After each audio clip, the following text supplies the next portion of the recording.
우리 지난주에 우리 이번에 금년에 새로 집사직을 임명받는 8분이 저와 함께 식사를 같이 나누면서 한 가지 약속을 했습니다.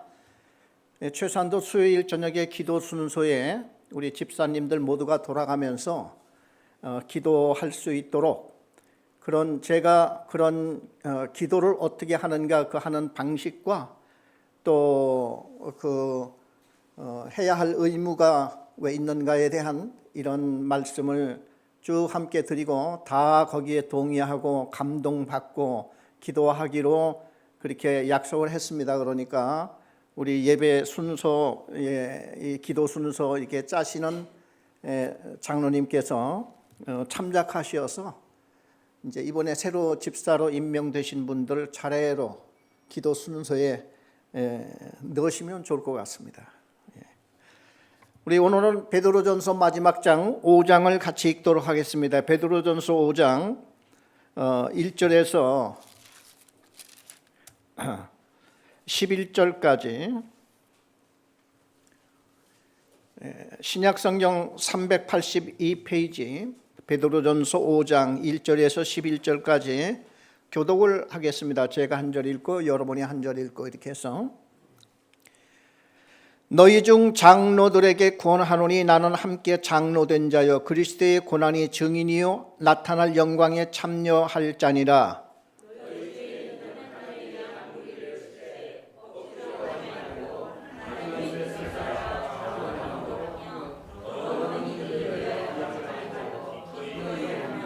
맡은 자들에게 주장하는 자세를 하지 말고 양무리의 본이 되라.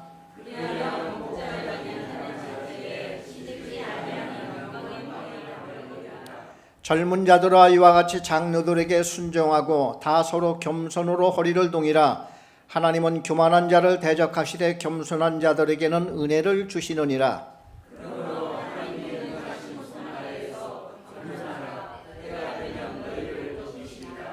너희 염려를 다 주께 맡기라. 이는 그가 너희를 돌보심이라.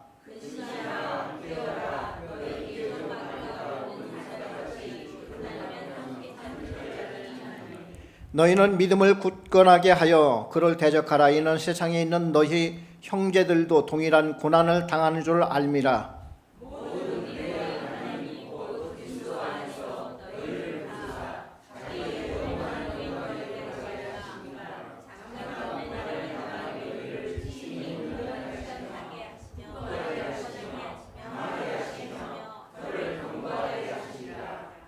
우리 다 같이 권능이 세세 무궁토록 그에게 있을지어다. 아멘.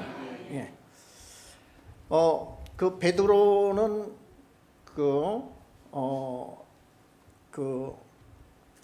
베드로전서를 쓰는 그 목적이 앞으로 환란이 다가온다. 하늘을 보니까 먹구름이 지금 잔뜩 꼈어요. 곧 비가 쏟아질 것 같다 하는 이제 그런 마음에서 베드로는 특별히 예수를 믿고 그리스도 안에서 함께 동역자 되고 함께 성도가 된 이 모든 분들에게 그리고 그 교회들에게 이 베드로 전서라는 편지를 써서 이게 우리 성경으로 보면은 5장은 뭐 결코 이렇게 두꺼운 성경이 아니지만은 편지를 쓸 때는 이게 꽤 긴 쭉 가서 읽으려면은 몇 분이나 될 수 있는 그런 편지죠. 그래 이러한 편지를 써서 이제 회람이라고 하는 것은 이쪽 교회에 가서 읽고 또 그 다음에 그 옆에 갈 교회에 가서 또 읽고 그래 이제 편지를 가져온 사람이 주로 읽어요. 그래 이 편지를 가져온 사람은 베드로가 직접 이렇게 그분에게 주어서 가서 이걸 읽고 그리고 편지만 읽는 게 아니라 지금 베드로 사도가 지금 현재 거기에서 무슨 일을 어떻게 하고 있고 그런 형편까지 쭉 이야기를 하고 그리고 편지를 읽고 난 다음에는 다들 이제 감동을 받고 은혜를 받고 그리고 이제 또 서로 교제하고 무슨 궁금한 점이 있으면 또 묻고 이런 형태로 이렇게 그 당시에 편지를 이렇게 써서 돌렸습니다. 그래서 뭐 여러 교회들이 많고 이렇게 하는데 다 할 수는 없으니까 한 두세 교회 정도를 그렇게 하고 이분은 그 편지를 또 다른 분들 그에게 맡기고 이분은 돌아갑니다. 그리고 이제 다른 사람이 또 그 옆에 이렇게 하고 그러다가 이 편지가 이제 얼마나 뭐 많이 헤어지고 그러겠어요. 그때 이제 사본이 필요한 겁니다. 사본. 근데 이것을 한 글자 1.1획이라고 하는 데서 이제 그런 데서 나오는 겁니다. 사본이 이제 그런데 그 사본을 하나라도 틀리면 안 되잖아요. 그래 그것을 쭉 이렇게 하는 이제 베껴서 또 돌리고 하는데 나중에 이걸 베끼고 또 베끼고 이렇게 하다 보니까 어떤 사본에는 없는 게 있고 어떤 사본에는 또 있는 게 또 빠지기도 하고 이런 현상들이 있어서 오늘 우리는 이 성경 번역자들이 사본을 그러니까 지금 원본은 다 없어졌어요. 지금 성경 신구약을 다 통틀어서 원본이 있는 건 하나도 없습니다. 전부 다 사본만 남았어요. 그리고 이 사본들이 성경이 66권인데 사본들이 그대로 온전히 있는 게 별로 없어요. 조각만 있어요. 조각. 그런데 이걸 어떻게 해서 1장부터 5장까지 다 번역을 했느냐, 조각을 갖다가 여러 조각들을 모집을 해보니까 1장에서 5장까지 다 조각이지만 이건 퍼즐을 맞추듯이 이게 맞춰서 오늘날 이런 성경이 나온 겁니다. 그래서 참 얼마나 이게 귀한 것인지, 그래 이런 과정을 겪었기 때문에 우리는 성령의 도우심으로, 그러니까 성령께서 오늘날 우리에게 이런 성경을 주셨다라고도 그렇게 얘기할 수가 있는 것이죠. 그래 오늘 우리 마지막 장을 읽으면서 그 1절에 보니까 너희 중 장로들에게 권하노니 나는 함께 장로된 자요 그리스도의 고난의 증인이요 나타날 영광에 참여할 자니라. 자, 베드로가 하는 말이 나는 함께 장로된 자요. 베드로도 장로라는 거야.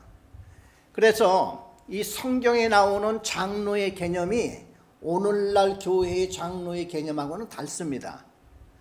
그리고 그 당시에 집사라고 하는 이 사람들의 그 직분이 실질적으로 어떻게 뭘 하는 건지, 그래 이런 개념들이 서로 달라요. 그리고 교단마다 그러다 보니까 교단마다 특성에 맞게 이걸 했는데 언제로부터 이렇게 직분을 되찾기 시작했냐면은 마틴 루터가 종교개혁을 일으킨 이후부터 성경에 있는 직분을 되찾기 시작을 했어요.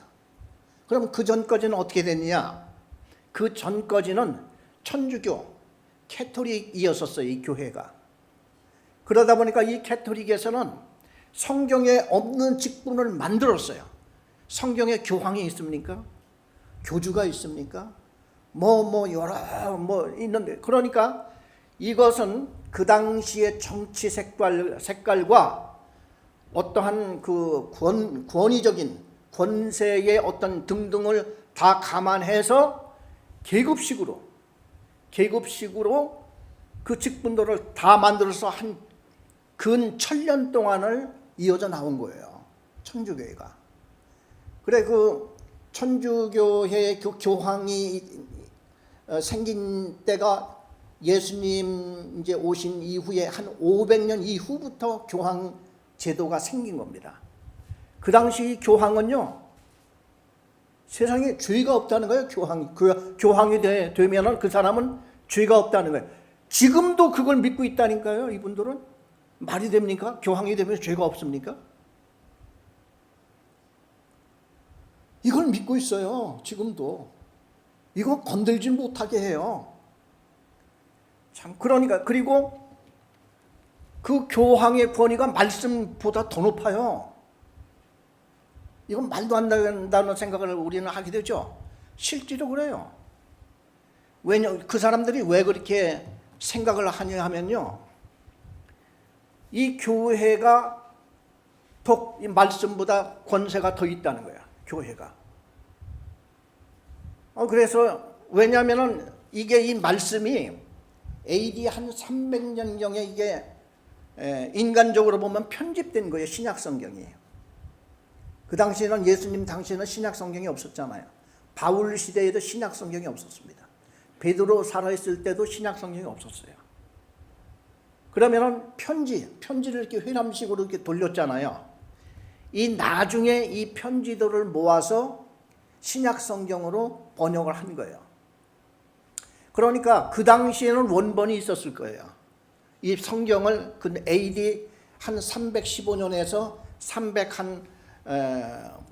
350년 그 어간의 신약 성경이 사실상 편집이 된 거예요.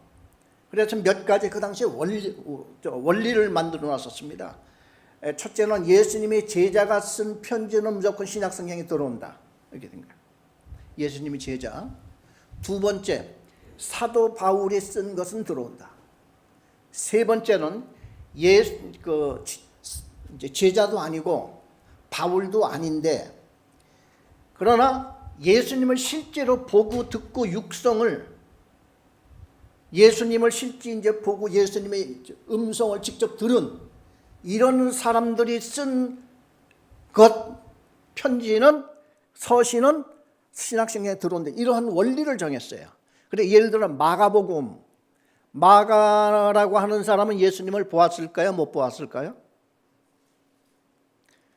보았죠. 왜냐하면 마가는 자기 집이 예루살렘에 있었었는데 제자들 대부분이 저 갈릴리 출신이에요. 예수님도 그렇고. 그래, 예루살렘까지 이제는 성전 앞에 제사를 드리기 위해서 1년에 3번 찍은 주산도 와야 되는데, 갈릴리에서 여기 예루살렘까지 오다 보니까 아는 사람이 없잖아요. 누구 잘 데가 없잖아요. 그러니까 사람들은 천막들을 가져와서 천막을 쳐놓고 자기도 하고 이렇게 되는데, 예수님의 제자들은 마가의 어머니가 자기의 다락방을 내준 거예요. 그래서 예수의 제자들과 예수님은 마가의 다락방에서 자주 모임을 갖고 이렇게 됐죠. 그런데 참 어려운 게 잠만 자면 됩니까? 먹어야 되잖아요. 그럼 예수님은 적어도 12명의 제자들을 데리고 다니니까 얼마나 부담스럽겠어요. 그러니까 그게 쉬운 일이 아니었다고요. 그래, 예수님도 그걸 아시고 마가의 다락방 그 집으로만 맨날 찾아가서 거기서 잠자고 그런 게 아니라 감람산, 그러니까 예루살렘에는 산이 2개 있었다는 거죠. 그래, 예루살렘이라고 하는 그 도시 자체가 시온산이라고 하는 산 위에 건설된 이렇게 도시였고, 그 앞산이 감람산에 있어서 감람나무가 많이 있었기 때문에 감람산이라고 이렇게 했는데, 그래서 그 예수님의 제자들과 예수님은 그 감람산에 와서, 거기는 겨울이 없는 중동 지방에는 따뜻하잖아요. 오히려 가뭄이 심하고 이제 비가 오는 그런 지대이다 보니까 그냥 감람산에서들 많이 지내는 거예요. 기도하다가도 이제 오기도 하고, 그래 쉬기도 하고. 그래서 그 이제 이 베드로는 그래서 이 신약 성경을 이제 회람식으로, 그래 이제 그 당시는 베드로전서도 이제 편지식으로 이렇게 보냈는데, 너희 중 장로들에게 권하노니, 여기서 포인트는요, 장로가 아니라 너희 중에, 이 말은 뭐냐면은 편지를 쓰는데 그 당시 이스라엘 사람들은요, 어디든지 나이 좀 들고 신앙심이 좋고 존경받는 어른들을 장로로 삼았어요. 이건 교회에서 임명한 직분이 아니라 그건 옛날부터 이스라엘 사람들에게는 그 어느 동네나 그런 데에서 장로들이 몇 분씩 있는 거야. 그러니까 우리가 충분히 이해가 가죠. 이게 신약 성경이 생기면서도 그 중에 장로들이 있었던 거야.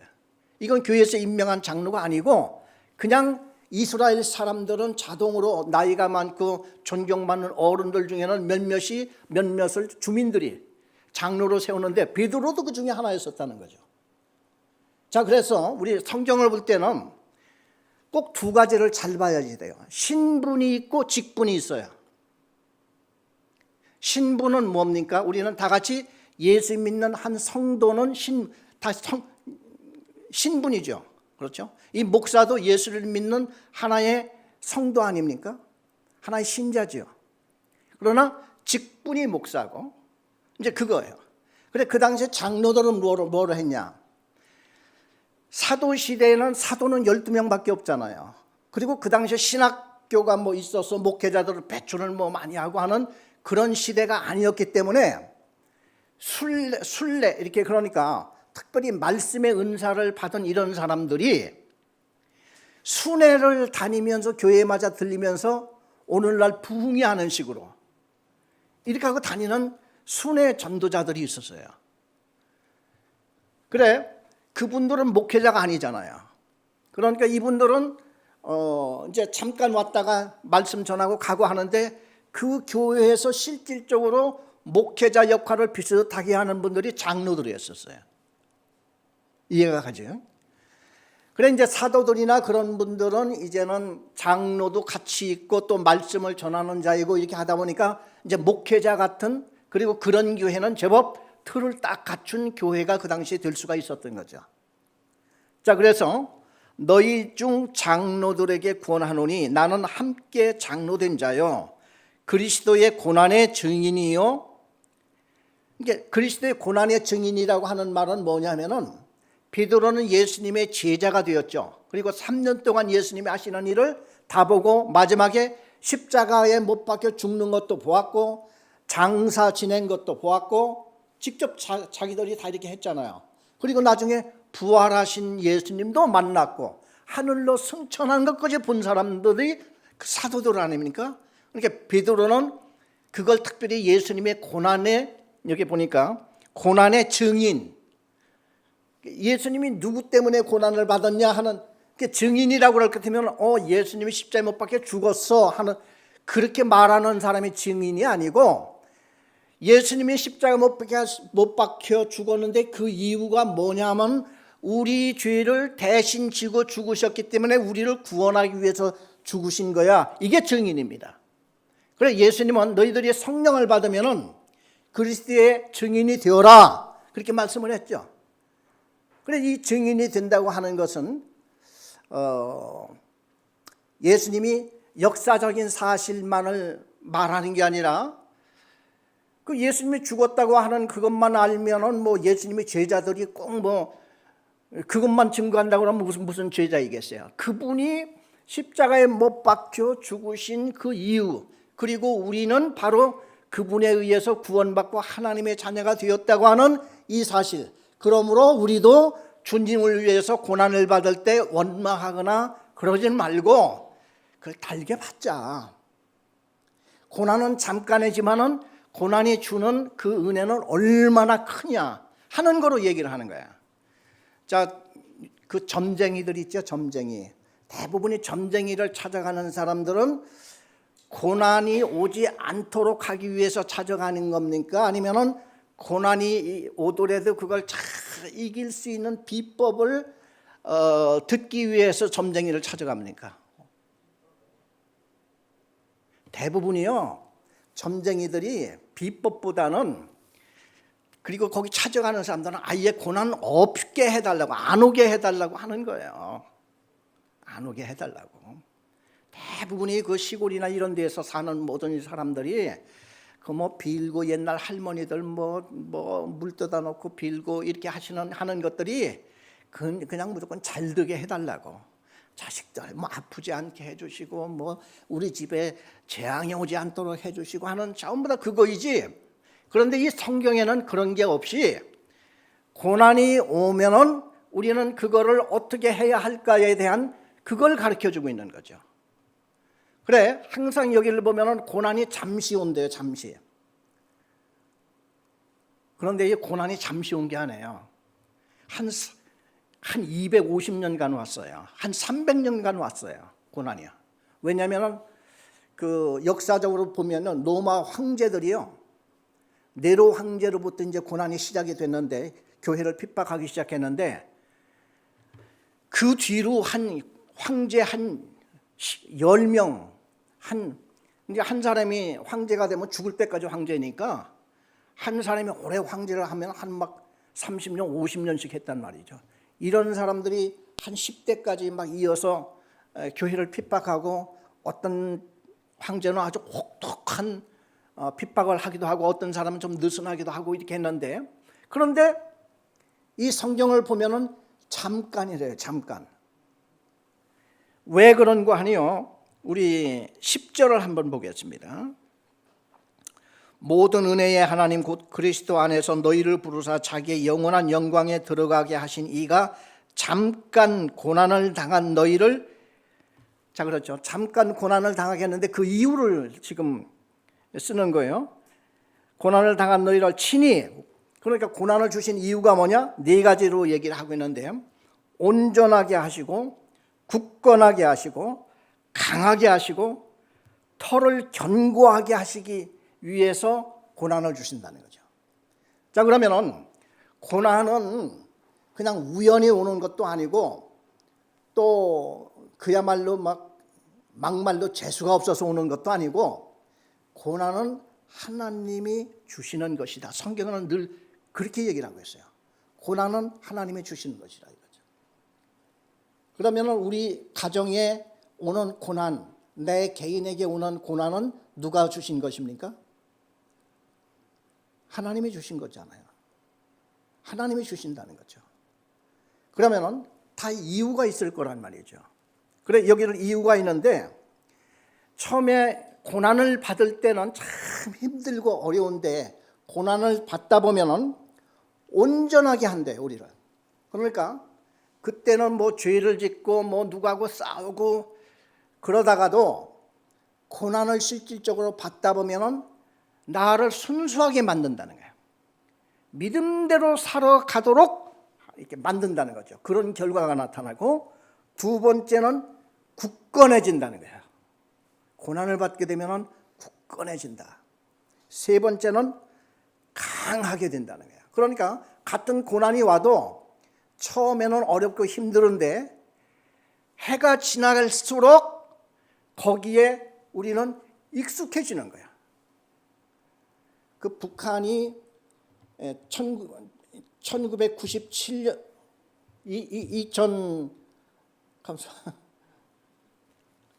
1997년도부터 고난의 행군이 시작됐어요. 1997년부터.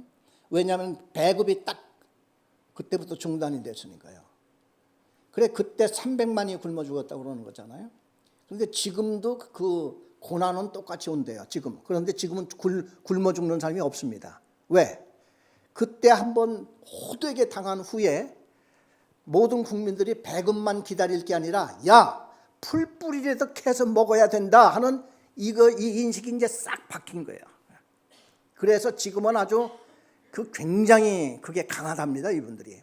그래, 시장에 가서 뭘 하나라도 팔아서 어떻게든지 그걸 먹고 살고 하는 이것이, 그러니까 이렇게 강하다 보니까 여기까지 온 사람들이 지금 3만 명이 넘잖아요. 막 두만강을 건너고 압록강을 건너갈 때 막 총 쏘잖아요. 그럼에도 불구하고 막 올 수 있는 그 강력한 이런 마음 자세와 이런 것들이 그러한 고난과 그러한 고통 속에서 이게 자라나는 거죠. 만들어지는 것이죠. 그래서 이 고난과 고통이라고 하는 것은 잠깐이지만은 실질적으로 고난은 오래되어도 성경에는 왜 항상 잠깐이라고 쓰는 거 아니? 처음만 힘들지 같은 고난이라도 그걸 당하고 또 당하고 이렇게 하다 보면 나름대로 익숙해지고 헤쳐나갈 힘도 생기고 지혜도 생기고 믿음도 생기고 그렇다는 거죠.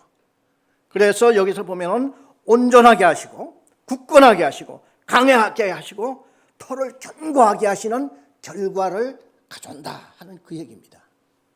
자, 그래서 우리 다시 이제 2절로 5장 2절로 가보겠습니다. 너희 중에 있는 하나님의 양무리를 치되 억지로 하지 말고 하나님의 뜻을 따라 자원함으로 하며 더러운 이득을 위해 하지 말고 기꺼이 하며, 이런 말이 있습니다. 그러면은 하나님의 양무리를 친다. 자, 그 당시에는 목회자들이 없기 때문에 양무리를 대부분이 누가 치느냐 하면은 장로된 자들. 그러니까 직분자들은 안 해요, 사실상. 직분자들이 아니지만은 어른된 사람들이 서로 양무리를 치는 거예요. 그런데 여기에 보면은 더러운 이득을 위하여 하지 말고 라는 말이 나옵니다. 이게 이제 무슨 뜻이냐면은 그 당시 아까 말씀드렸죠, 순회 전도자가 있었다고.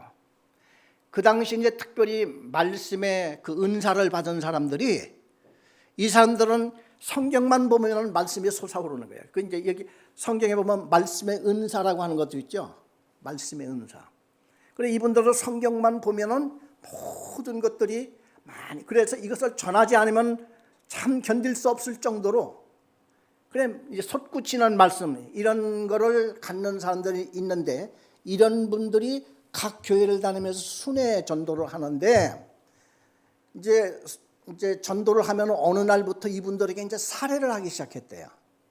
살해. 이분들도 정말 가정을 버리고 맨날 이 전도자로 이렇게 하고 있는데 굶고 살 수는 없을 거 아니에요. 그러니까 맨날 뭐 쌀을 줄 수도 있고 뭐 쌀을 이렇게 둘러매고 다닐 수도 없고 하니까 돈을 이제 살해금을 주기 시작했는데, 차츰 살해금의 그 기준이 어디에 이제 딸렸냐 하면은 사람을 얼마나 이 사람이 끌어모으느냐 하는 여기 기준을 삼기 시작했다는 거예요. 이게 좀 타락하는 모습이죠, 교회가. 그래서 순회 전도자들이 그때부터 사람들을 많이 모으기 위해서 인기 위주로 가는 사람들이 생겼는데, 그래서 수사학이라고 하는 것이 거기서 나오기 시작했대요. 수사학이라고 하는 것은 말을 잘하는 학문이에요. 웅변 잘하고 사람들을 웃기고 마음을 그냥 사로잡고 웃겼다 하는, 이래서 사람들이 그냥 쫙 모이는 이런 순회자들은 나갈 때 사례비를 두툼하게 받아 나간다는 거예요. 그래 베드로는 이런 걸 보고 더러운 이득을 취하는 이런 스타일 하지 말아라. 제가 신학교 다닐 때 그 신학 교수 한 분이 이제 이런 얘기를 했어요.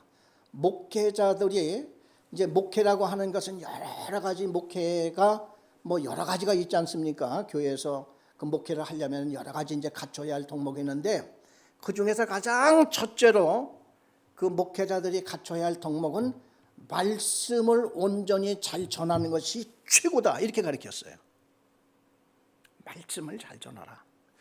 여기 이제 양물이라고 그러지 않습니까? 양.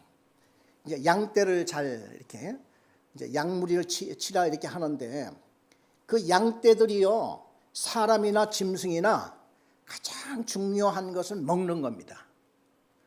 이 먹는 건데, 양떼들이 아침에 일어나면서부터 이제 허기진 배를 가지고 일어나는데, 이런데 이제 좋은 목자 같으면은 벌써 아침 밤새도록 빈 뱃속에 무언가를 아침에 채워줄 수 있는 양들은 아주 건강하다는 거예요. 건강하고, 그러나 잘 얻어먹지를 못한 양들은 늘 비리비리하고 병들고 이렇게 한단 말이죠. 이 목회도 같다는 거예요. 그런데 이상하게 그 막 사람들을 끌어모으기 위한 세상적인 이런 거로 나가는 그걸 여기서 특별히 베드로는 더러운 이득을 위해서 하는 그런 스타일을 하지 말고 순전한 하나님의 귀한 이 말씀 중심으로 나갈 수 있는 목회자가 되어라 하는 그 얘기예요. 그러면서 3절에 보니까 맡은 자들에게 주장하는 자세를 하지 말고 양무리의 본이 되어라. 그래서 특별히 주장하는 자세, 막 싸우거나 막 그냥 어떻게든 막 하려고 하지 말고 그냥 본이 되어라. 본이 되어라. 그래 이 마틴 루터가 그 당시에 종교개혁을 일으킬 때에 사실 가장 큰 목적이요, 계급화된 이 직분에 대한 그 저항이었습니다. 그래서 하나님의 양무리를 이렇게 치는 이 목회자들이나 본인이 되어야지, 이것을 가지고 이걸 직분을 가지고 막 농락하는, 이게 천주교에서는 아주 이게 극도로 심해졌잖아요. 그래 중세기 때는요, 성도들이 성경을 보면은 잘못 이단에 빠질 수도 있고 잘못할 수도 있으니까 글을 안 가리키는 게 상책이다, 그렇게 얘기를 했다니까요. 그래서 글을 가르치지 말라 해서 97%가 문맹자가 있었을 때가 있었대요. 97% 7%. 그런데 유태인들은요, 거기에 빠지지 않았대요. 유태인들은. 왜냐하면 유태인들은 가는 곳곳마다 핍박을 받았어요. 그런데요, 유태인들이 가장 핍박을 많이 받은 이유가 뭐냐 하면은, 이 사람들은 고향, 이제 나라를 다 잃었잖아요. 그러니까 어디 가서 살아야 되는데, 개인 혼자 그 틈바구니에 살려면은 정말 맞아 죽을 수도 있잖아요. 그러니까 자기들끼리 모이는 거예요.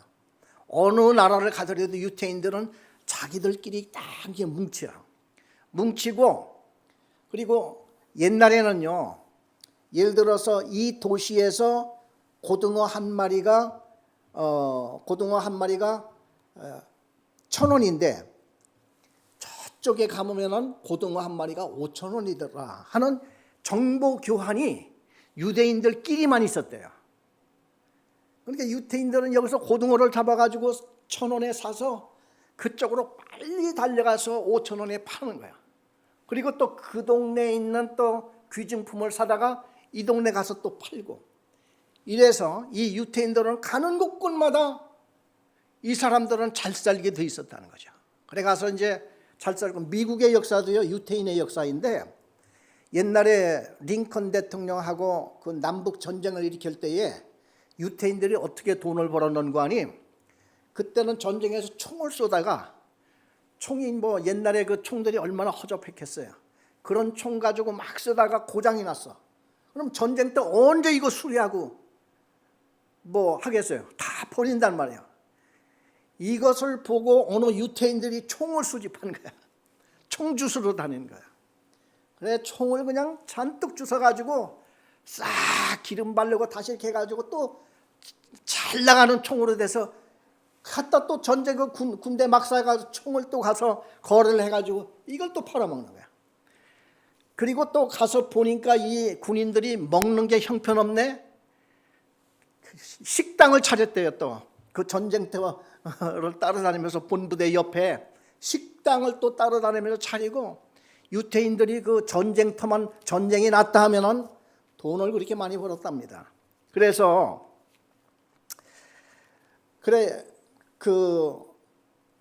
그러다 보니까 이 사람들은 글을 배우는 거예요. 글. 그래 중세기 때도 이 유태인들만큼은 글을 잘 배우고, 그리고 그 당시에는요 금을 가지고 돈을 만들었는데, 언젠가부터는 금에다가 불순물을 섞어서 만든 돈이 생겼대요. 이거를 누가 파악할 수 있는 거 하니, 유태인들이 또 파악할 수 있다네. 그런 기술을, 재주를 가진 거예요. 그러니까 유태인들은 가는 곳곳마다 돈을 버는데, 전쟁 나면은 왕이 유태인들을 찾아간 거야. 돈 좀 빌려달라. 지금 전쟁 났는데 돈이 얼마나 필요해. 그래 돈을 빌려주잖아요. 나중에 이제 전쟁은 이겼는데 이겼다고 부자가 됩니까? 다 썼기 때문에 갚아야 될 텐데 갚을 길이 없어. 이상한 법을 만들어가지고 죽이는 거야, 유태인들은. 그래 유태인들은 가는 곳곳마다 다 털리고 도망다니는 거야. 그래 이 사람들은 집이 없어요. 그리고 물건 살 때도요, 큰 물건은 절대 안 산대요. 그래 지금도 금은 보석은 유태인들이 다 장악하고 있는 거야. 왜? 옛날부터 도망을 가려면 빨리 그냥 부피 작은 거 이걸 들고 튀어야 되기 때문에. 이래서 유태인들은 가는 곳곳마다 정보가 빠르고 돈 잘 벌고 하는 역사를 이루어 왔어요. 자, 그래서 오늘 여기에 보면은 이제 베드로가 하는 말이, 맡은 자들에게 주장하는 자세를 하지 말고 양무리의 본이 되라. 그리하면 목자장이 나타나실 때 시들지 아니하는 영광의 관을 얻으리라. 목자장은 예수님이십니다. 예수님 재림하실 때는 시들지 아니하는 영광의 관. 여기 두 가지 이제 우리가 받을 이런 상급에 대해서 얘기를 하는데, 모두가 상징적이기 때문에 우리 하늘나라에 가서 받아야 할 상급이 어떤 건지를 구체적으로 몰라요. 첫째는 시들지 아니한다 하는 겁니다. 시들지 아니한다고 하는 것은 영원성이에요. 그래서 천국 가서 우리가 많은 상급을 받으면은 받는 그때만 좋은 게 아니라 내내 그런 상급이 된다. 이게 시들지 아니하는 이러한 이제 상급이에요. 두 번째, 관, 영광의 관. 그래 이 관을 씌우는데 대부분이 옛날에는 그 이제 옛날에도 올림픽이 예수님 당시에도 올림픽이 있었지. 올림픽이 예수님이 이전부터 있었으니까요. 그런데 그 당시는 월계수라고 하는 어떤 이런 이제 덩쿨 그걸 딱 관을 만들어가지고 그걸 이렇게 씌우고 얼마 전까지도 현대도 마라톤 그 우승자에게는 그걸 씌워주는 관심인데 지금은 안 그러는 것 같아요. 손기정 선수 같은 분은 실제로 그런 걸 이렇게 쓰고 이렇게 했지 않습니까? 그게 이제 옛날부터 내려오는 월계수 관이라 하는 그거인데 하여튼 여기에 보니까 영광의 관이라는 거죠. 그래 영원히 시들지 아니하고 영광스러운 거. 그래 사람들이 볼 때에 참 우러러보고 할 수 있는 그러한 상급을 천국에 가보면 이제 그런 상급이 주어질 거라 베드로가 이런 약속을 여기서 하고 있습니다. 그래 5절부터 보면요. 젊은 자들아, 아까는 장로들에게 얘기를 했죠. 장로들에게는 더러운 이득을 가지고 장난치지 말고 순수한 말씀으로 하고 그리고 성도들 앞에서 본이 되어라 하는 이제 그 얘기를 했고 여기는 이제 젊은 자들이 나옵니다. 젊은 자들아 이와 같이 장로들에게 순종하고 다 서로 겸손으로 허리를 동이라. 그래 여기서 특별히 젊은 자들이라고 하는 것은 연령 젊은 그걸 뿐만이 아니라 신앙적인 연륜도 여기서 포함된다고 그래요. 그래 교회에 들어온 지 얼마 안 되는 분들 그리고 특별히 또 젊은 분들도 포함이 되죠. 그래 들어오면은 순종할 것부터 배우라는 거죠. 순종할 것. 그 대부분이 첫사랑의 결혼 확률이 굉장히 낮다고 그래요. 첫사랑. 왜 그런 거 하니? 미숙하기 때문에 그렇죠. 그러다 보니까 사랑을 하면서 진정한 사랑을 잘 그 표현이나 또 미숙하다 보니까 그 사랑이라고 하는 것은 자기 희생도 들어가야 되잖아요. 그런데 나만 섬겨, 나를 사랑해. 속으로는 사랑을 하면서 이 표현도 잘 못하고 하다 보니까 한마디로 미숙한 거예요. 미숙하다 보니까 상처만 잔뜩 주고 헤어지는 거죠.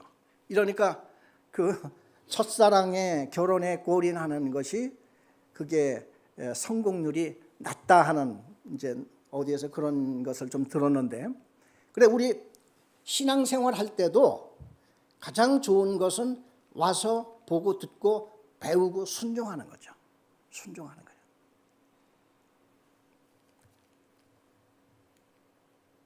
그래서 서로 겸손으로 허리를 동이라.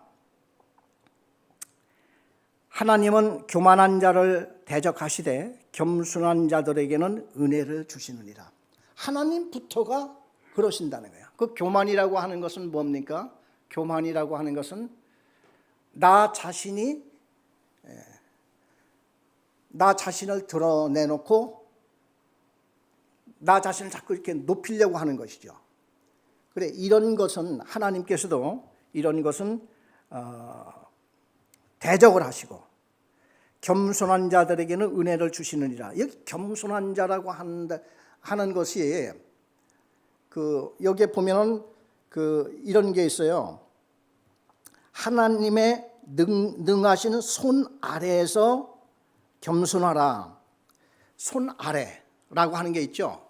그 영어에 understand라고 하는 게 있습니다. understand는 두 단어가 합한 복합어죠. under는 아래, stand 아래에 선다. 근데 understand는 이해를 한다 하는 그 의미인데 그 사람을 이해를 하기 위해서는 그 사람 아래 밑에 서라 하는 그 의미입니다. 어떻게 보면 이게 겸손이죠.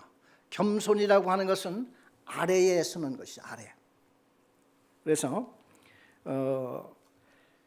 미리 우리가 그러니까 배우려는 자세와 주장하는 자세가 정반대인 이제 배우려는 이 자세를 가지고 이렇게 서 있는 이런 사람이 되면은 때가 되면은 너희를 하나님이 높이신다. 그래서 저는 참 이 말씀을 늘 감동을 받아. 이 말씀을 읽을 때마다 그냥 때가 되면 하나님이 높이실 때가 있다는 거예요. 그런데 우리는 대부분이 나 자신을 자꾸 인정받으려고 하고 왜 자꾸 나를 인정하지 않지? 이제 이런 마음들이 늘 있고, 그래서 사람 마음 속에 섭섭하다는 마음이 있죠. 섭섭하다. 섭섭하다고 하는 것은 내가 마땅히 좀 대접을 받고 인정을 받아야 되는데 그렇게 해주지 않으니까 이제 섭섭한 거야. 그래서 우리가 내가 언제 가장 섭섭한 마음이 들까 하는 것을 나 자신을 잘 생각을 해보시면은 아마 내가 얼마나 사람들한테 인정받고 싶어하고 대접받고 싶어하나 하는 마음을 측정해 볼 수가 있을 겁니다. 8절에 보면은 근신하라 깨어라 너희 대적 마귀가 우는 사자같이 두루 다니며 삼킬 자를 찾나니, 근신하라 하는 것은 부지런하라 하는 뜻이고요. 깨어라 너희 대적 마귀, 이 마귀를요 그 마귀자에 보면은 넘버 2라고 하는 숫자가 하나 있죠. 그게 뭐냐면 그 밑에 줄을 하나 더 달았다는 것이에요. 그래 그 맨 밑으로 보면은 2번이 나오는데 헬라 그 헬자는 헬라 원어에는 그런 뜻이고 회방자. 그래 마귀는 뭐냐? 헬라 원어에는 마귀 대신 회방자라고 썼다는 거죠. 회방자. 누구를 회방할까요?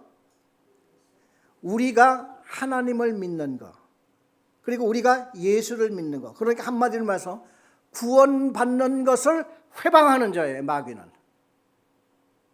그래서 제일 어떤 방법으로든지 회방하는 거죠. 아담과 하와가 선악과를 따먹은 것은 누구 때문에 따먹었습니까? 회방자 때문에 따먹었죠. 그러니까 아담과 하와가 그 전까지는 괜찮았는데 이 마귀 때문에, 마귀가 사탄이 나타나서 선악과를 따먹어도 너희 차라리 눈이 밝아서 네가 하나님 같이 된다고 하는 이 속삭임을 듣고 기울어진 거죠. 그런데 우리가 한 가지 이상한 게 있죠. 하나님이 마귀를 허락을 했을까요? 아니면 마귀가 몰래 에덴 동산으로 기어 들어왔을까요? 어떻게 생각하십니까? 마귀를 하나님께서 에덴 동산에 들어오도록 허락을 했을까요? 아니면 마귀가 몰래 하나님을 속이고 그를 들어왔을까요? 첫째는 하나님을 속일 존재는 이 세상에 없어요. 그러니까 하나님이 허락했다는 거야. 아유, 하나님이 그걸 왜 허락을 하셨을까? 마귀가 아니었으면 아담과 하와가 그거에 죄질 일은 없을 텐데 아유, 왜 하나님이 그걸 허락을 했을까? 그런데 아담과 하와는 성인이었죠. 그 당시에 성인이었었습니다. 그리고 하나님이 분명히 말씀을 했죠. 마귀보다도 누가 먼저 말씀을 했습니까? 아담과 하와에게. 하나님이 먼저 말씀을 했어요. 이것을 따먹는 날에는 정령 죽으리라. 먹지 마라. 이제 그 얘기를 했거든요. 그러니까 선악과라고 하는 그 열매가 문제가 아니라 하나님의 엄중한 명령이 거기에 지금 포함되어 있는 거예요. 이거를 그 따먹었다고 하는 건 하나님의 엄중한 이 명령을 이건 무시하고 그래 하고 하나님 그래 이 마귀 사탄이 한 얘기가 이걸 따먹으면 너도 하나님같이 된다는 말이 있어요. 너도 하나님같이 돼. 그리고 이 사람들 실제 눈이 밝아졌다는 말이 나오거든요. 창세기에 보면 이 말은 뭐냐면은 자기들 눈이 밝아지기는 했는데 그러니까 굉장히 잘못된 밝아짐이에요. 뭐냐면 지가 하나님이라는 생각을 하는 거죠. 요즘 하나님이 아니라 우리 교회까지 와서도요. 하나님을 나의 목적을 이루는 도구로 삼는 사람이 있습니다. 내가 하나님의 말씀을 들으러 오는 게 아니라 나의 목적을 성취하기 위해서 기도할 때도 그래요. 기도할 때도 보면은 나의 목적을 성취하기 위한 하나님의 기도, 너무나 많죠. 우리 많이 생각을 해봐야 됩니다. 그래, 이거 아니면 안 됩니다. 하나님, 우리 인간인 거로 그런 생각을 할 수가 많이 있습니다. 그렇지만도 하나님께서는 지금, 그래서 우리가 언제나 생각을 할 때에 주여 하나님의 뜻이 어디 있습니까? 예수님도 그런 기도를 드렸죠. 예수님이 내일이면 십자가 못 박혀 죽는 날인데 그날 저녁에 하나님 앞에 기도한 기도 내용이 뭡니까? 하나님, 이 잔을 제가 마셔야 되겠습니까? 그 말은 내가 내일 십자가 못 박혀 죽어야만 되겠습니까? 이 잔을 옮길 수만 있다고 하면은 하나님 옮겨주세요. 그런 기도를 하지요. 바로 그러나 예수님이 하신 말씀이 그러나 아버지의 뜻이 아니라면 하나님 제가 이 뜻을 받겠나이다. 그렇게 기도를 하는 거예요. 우리 기도도요. 내가 기도를 하다가 아버지의 뜻이 아니라면 그 반대, 이게 이루어지는 것이 하나님의 뜻이 아닐 수도 있잖아요. 근데 우리는 그걸 잘 몰라요. 그렇지만은 저는 그래서 그 전에 목회하면서 늘 그런 얘기 했습니다.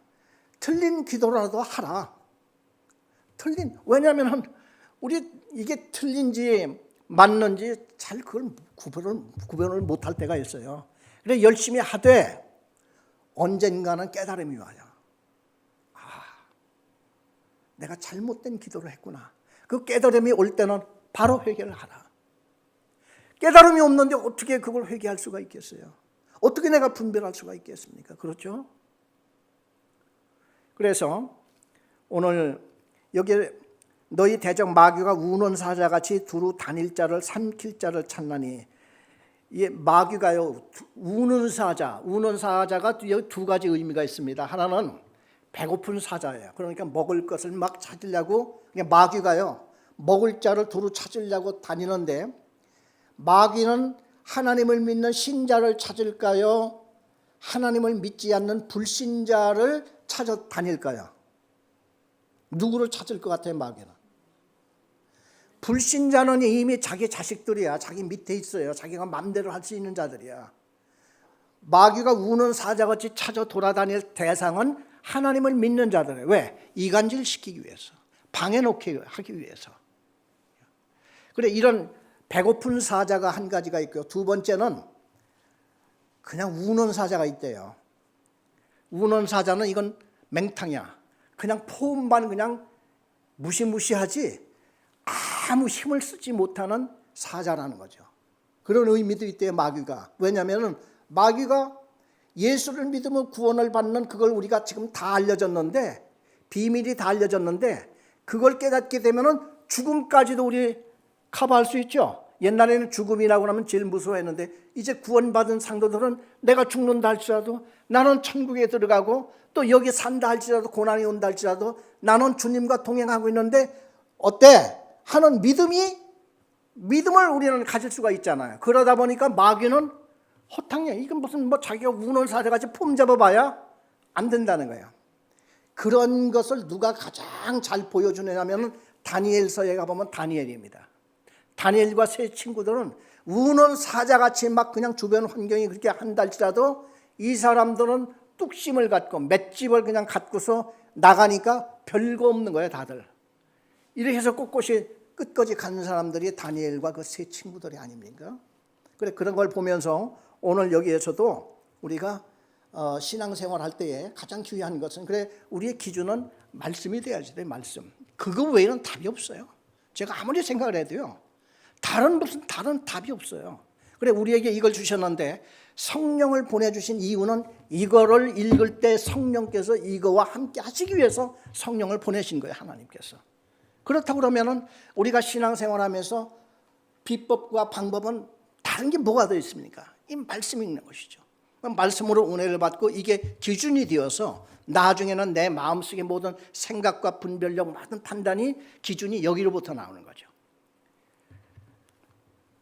제가 그 전에 고등학교 다닐 때 한 가지 참 오랫동안 후회한 게 있는데, 저도 좀 옛날에는요, 그 주먹이 세지 않으면 맨날 얻어맞고 기죽고 그냥 피해 다니고, 그 고통이 보통이 아니에요.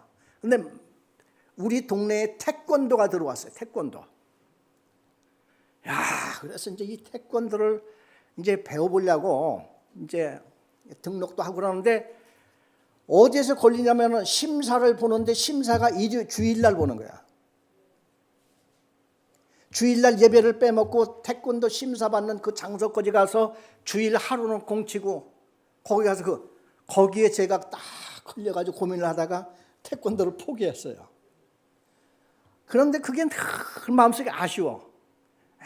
그때 나도 몇 단쯤 딱 되면은 참 든든하고 그랬을 텐데 내가 그게 과연 잘했을까 못했을까 늘 그런 생각에 이제 한동안 들 때가 있었습니다. 그렇지만은 좀 더 지나고 나니까 그때 그래도 내가 주님의 이 주의를 지킨다고 하면서 이거를 참 그 태권도를 포기한 것이 잘했지. 그거 뭐 가지고 있으면 뭐 하겠어. 그래서 늘 우리는 그런 그 갈등에 부닥칠 때가 많이 있을 거예요. 그렇지만은 여러분 하여튼 믿음 쪽으로 말씀 쪽으로 한번 가보세요. 가고 난 후에 나중에는 그거로 돌아오는 이득과 유익은 굉장히 많이 있을 줄 믿습니다.